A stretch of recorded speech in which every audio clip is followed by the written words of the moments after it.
শীতের দিন আসলে বাসায় অনেক ধরনের শাকসবজি আসে, তাই সব কিছু মিলিয়ে দিয়ে আজকে একটা রুই মাছের রেসিপি করব শাকসবজি দিয়ে। আসসালামু আলাইকুম, কেমন আছেন সবাই? আশা করি ভালো আছেন। আমি আলহামদুলিল্লাহ ভালো আছি। শাহনাজ ব্লগ অ্যান্ড কুকিং আর একটা লং ভিডিও নিয়ে আসলাম। এই তো আমার হাজব্যান্ডে কি জানি বলে লাউ শাক, ছেলের জন্য লাউ শাক আনছে, তাই সেখান থেকে আমি কিছু লাউয়ের ডগা সুন্দর করে ধুয়ে পরিষ্কার করে নিয়েছি আর শাকগুলো আলাদা করে কেটে নিয়েছি। আর রুই মাছগুলো আমার এগুলো ফ্রিজেই ছিল, সেখান থেকে আমি এক প্যাকেট মাছ বের করে তারপরে তো সবজি দিয়ে রান্না করব। পরে ভাবলাম ফ্রিজে দেখে দুইটা বেগুন রয়েছে, তাই দুইটা বেগুন দিয়ে নতুন আলু টমেটো এগুলো দিয়ে রান্না করব।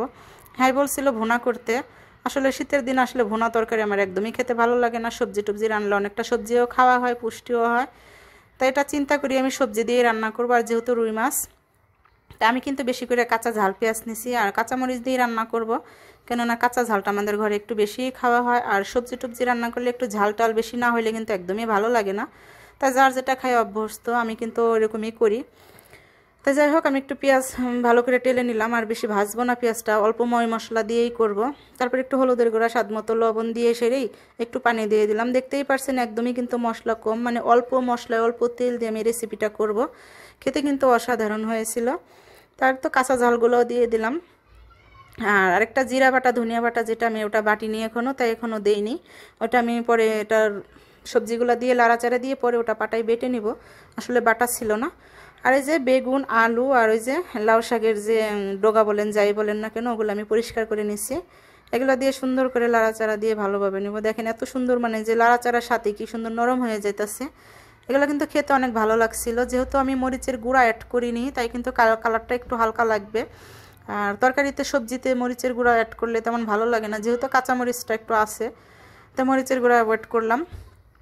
টমেটোটা দেওয়ার পরে কিন্তু কালারটা ভালোই লাগতেছে। আর দুইটা পাকা টমেটো দিয়ে দিলাম, মাছগুলোও দিয়ে দিলাম, দিয়ে সুন্দর করে আমি এখন এটা গরম পানি দিয়ে দিব একটু, আর ঝোলের জন্য পানি দিয়ে তারপর এটা ঢাকনা দিয়ে ঢেকে রাখবো। আর যারা আমার ভিডিওটা প্রতিদিন দেখেন তাদেরকে অসংখ্য ধন্যবাদ। এই ভিডিওটা যারা ফেসবুক থেকে দেখছেন তাদেরকে অসংখ্য ধন্যবাদ। আর যারা ইউটিউব থেকে দেখবেন অবশ্যই চ্যানেলটা আমার সাবস্ক্রাইব করে রাখবেন।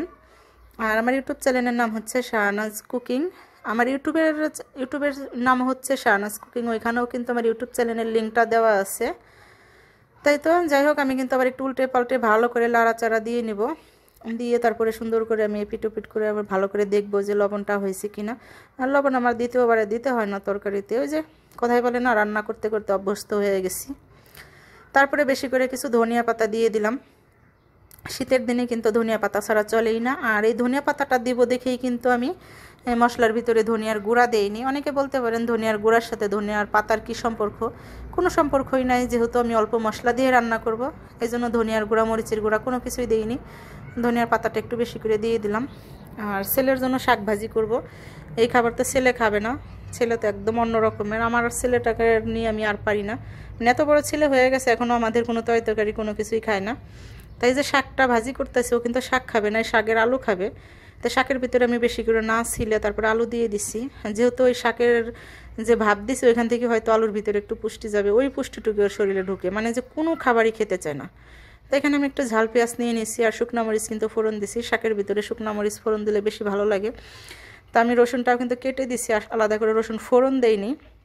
যদি আপনারা চান রসুনটা একটু বেশি করে ছেঁচে ফোড়ন দিলে কিন্তু বেশি ভালো লাগে। তারপরে তো শাকটা আমি দিয়ে দিলাম, দিয়ে একটু কাঁচা কাঁচা করে ভাজি করলে মানে পিছনে লেগে যাবে কড়াইয়ের সাথে, একটু ভাজি করলে কিন্তু ভালো লাগে। যাই হোক, ভিডিওটা কেমন লাগলো? আল্লাহ হাফেজ।